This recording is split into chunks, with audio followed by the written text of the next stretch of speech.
પ્રભુને ભજવાથી રહેશું હરિને ભજવાથી રહેશું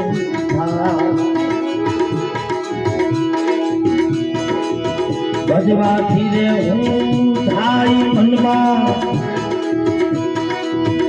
તારે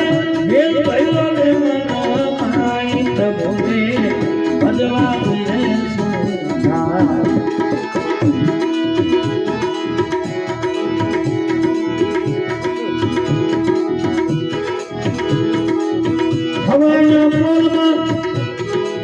મેલેરો ઉઠે પસે કાઢા પાણી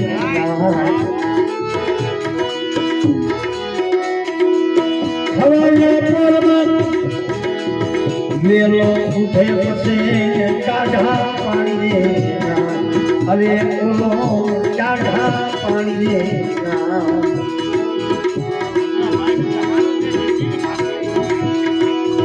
ખગા ભાઈ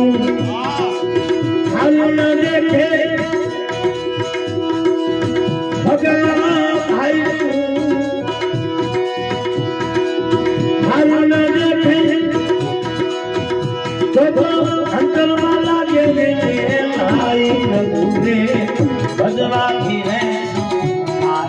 હરિને ભજવાથી રે આ પ્રભુને ભજવાથી આ કવિ પિંગલની વાણી છે. આપણે વાલે વાલે કહે કે બાપા અમે નામ સમજેલ છે, અમે ગુરુમુખી છે, પણ કવિ પિંગલે આપણને ઠપકો દીધો કે ભાઈ ભજવાથી શું થાય? મનમાં મેલ ભર્યો મનમાં આ પ્રભુને ભજવાથી શું થાય? હવાના પોરમાં વેલેરો ઉઠી 4:30-5 વાગે ઉઠી અને પોહ મહિનાનો શિયાળો હોય ને એમાં ટાઢા પાણી અમારા ગુરુમાની દયાથી 2 કળશિયા નાખું બાપુ ટાઢ પડતી નથી. પણ હગા ભાઈનો જો હાથમાળનો બંગલો દેખી જાય તો એના મનમાં એમ થાય કે આનું કેદી ભેહાણ થઈ જાય. હગા ભાઈનું જો હારું દેખીને એના અંતરમાં લાગે રૂડી રાય આ પ્રભુને ભજવાથી નહીં થાય. ભજવાથી કાંઈ નહીં થાય. કદાચ હું બોલવા મળું તો તંદુ સુધી કોઈનો વારો ના આવવા દઉં, પણ હું બોલવામાં જબરો છું, પણ મારી રેણી કાંઈ નહીં હોય તો કાંઈ કામ નહીં આવે. બોલવું હેલું છે. રેણી ચાતા લો કરણી મીઠી ખાંડ હે, કેવું નહીં મીઠી હાકર દેવું છે, પણ એ રેણીમાં રહેવું એ ચાતા લો એટલે એ ગરમ લોઢા દેવું છે. એ રેણીમાં રહેવું કઠિન છે. સતી લીલબાએ કીધું કે ગુરુ મારા સતની વેલડી કેતા કાયા, અને જો આ તારી કાયામાં અમર ફળ લગાડવા હોય તો બીજ વર્તીના બીજક વાવો વિશ્વાસ જાણી, પણ બાપા કરણીના ક્યારા કરો ને પ્રેમના રેડજો પાણી. જો કરણીનો ક્યારો હે તો જ આમાં આ પ્રેમ રૂપી પાણી સીંચજો તો રહે.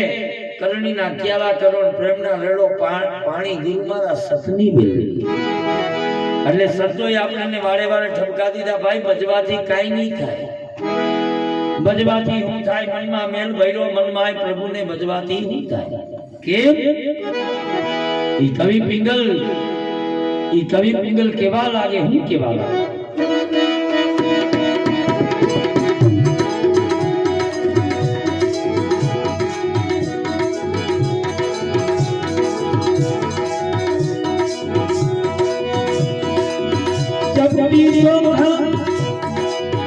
કંકુ લઈને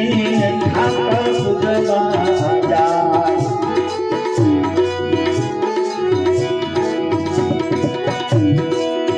જપતી ચોખા કંકુ લઈને ઠાકર પૂજવા જાય. અરે બોલા ઠાકર પૂજવા જાય.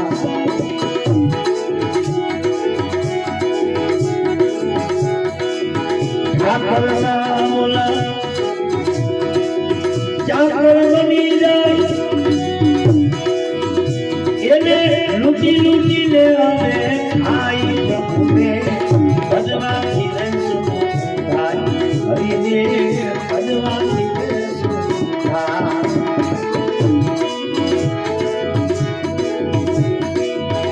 ભજવાથી ને શું થાય મનમાં ઓ એ ભયો ને મનાઈ પ્રભુને ભજવાથી ને શું થાય હરિને ભજવાથી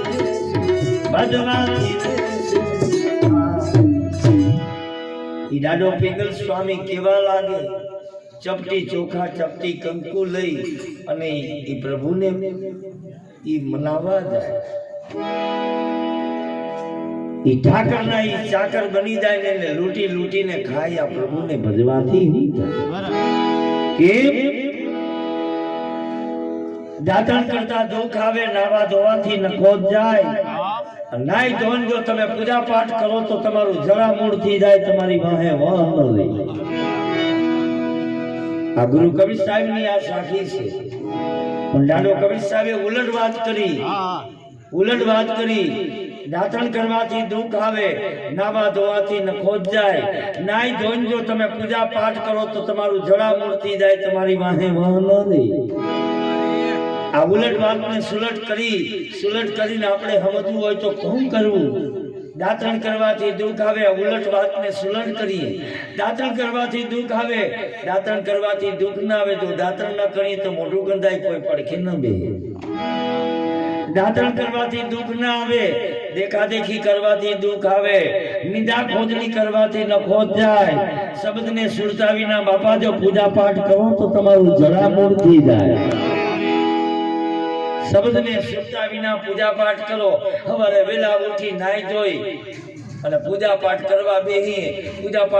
બેહીએ બીજ મંત્ર બોલે રામ માથેના વૈકુંઠધામ જમતાણી ચોખી ઠાકુરધામના ક્યાં કરે છોકરા જોતા ડેલીએ કોણ આવ્યું અમરદાસ હોય તો ના પાડ દે કે શેની મારો બાપો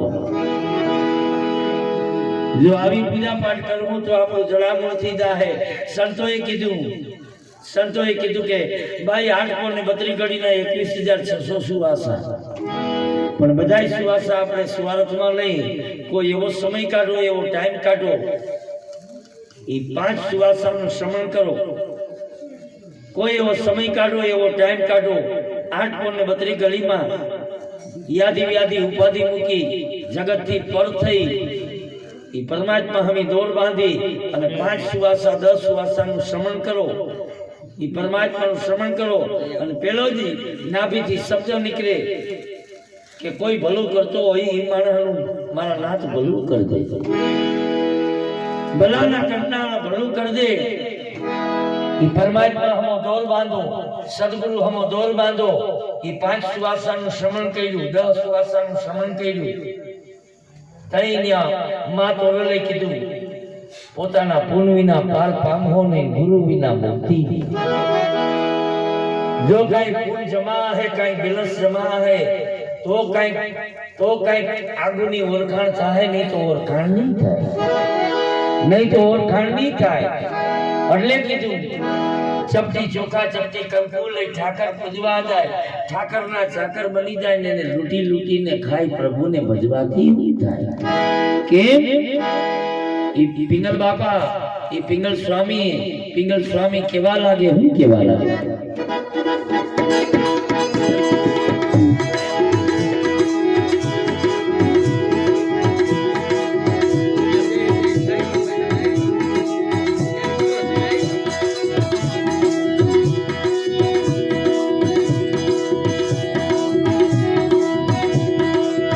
ભજેરી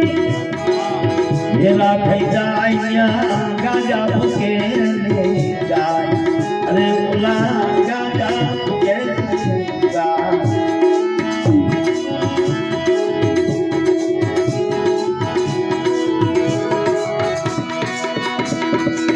ગજેરી વેલા થઈ જાય ગાજા ફૂકે હવે ઓલા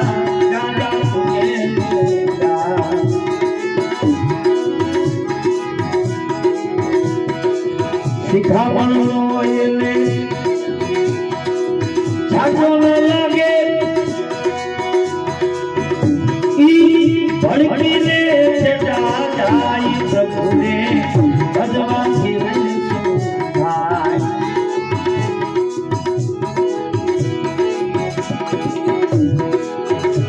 ભજવાથી રે શું થાય મનમાં તારે મેલ ભૈલો ને મનમાઈ પ્રભુને ભજવાથી રે શું થાય હરિને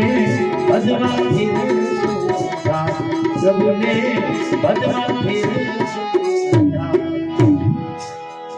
પિંગલ સ્વામી કેવા લાગે ગંધેરી બંધેરી ભેગા થઈ જાય પછી ગાંજા ભૂકે ગાય ગાંજા ભૂકે ગાય શિખામણ નો એને છાતરો ન લાગે ભડકીને છેટા જાય આમાં બાવા સાધુ સંન્યાસી મહંત એ 4 પ્રકાર છે સંતો ન થવાય આપણાથી સંતો નહીં થવાય પણ સંતના 2-3 લક્ષણ આવી જાય તો ઘણું બાવા સાધુ સંન્યાસી ને મહંત આ કેને કહેવાય આપણો ભવ બગાડ નાખીએ ને બાવા કહેવાય આપણો ભવ બગાડ નાખીએ ને બાવા કહેવાય આપણા સંકલ્પ મટાડી દે અને સાધુ કહેવાય આપણા મનની ભ્રાંતિ હોય આપણા મનના સંશય મટાડી દે સંકલ્પ મટાડી દે અને સાધુ કહેવાય મનને મારે અને મહંત કહેવાય 6 નો નાશ કરે અને સંન્યાસી કહેવાય 6 નો નાશ કરી દે કામ ક્રોધ મોહ લોભ લાલચ ને અભિમાન એને સંન્યાસી કહેવાય મનને મારે અને મહંત કહેવાય સંકલ્પ મટાડી દે અને સાધુ કહેવાય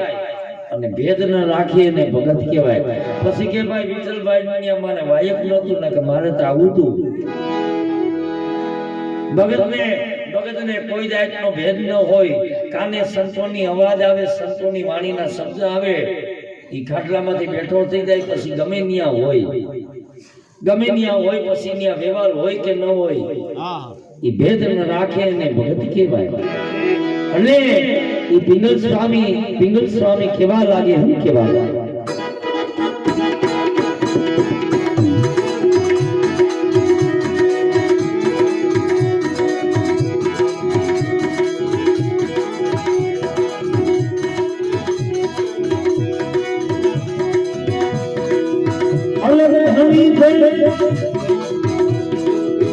અંતર્યામી છેદરો નહીં છે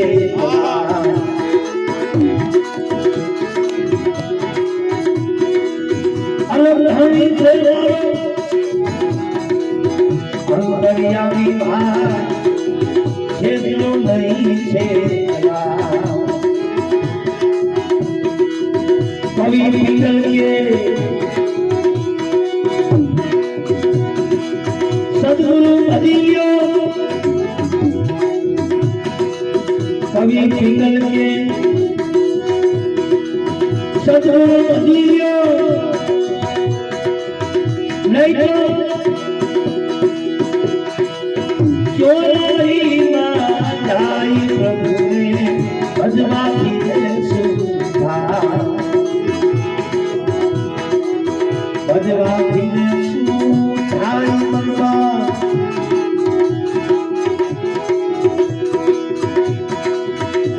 ઓ મેલ ભૈલો ને આઈ પ્રભુને ભજવાથી સુધાય હરિને ભજવાથી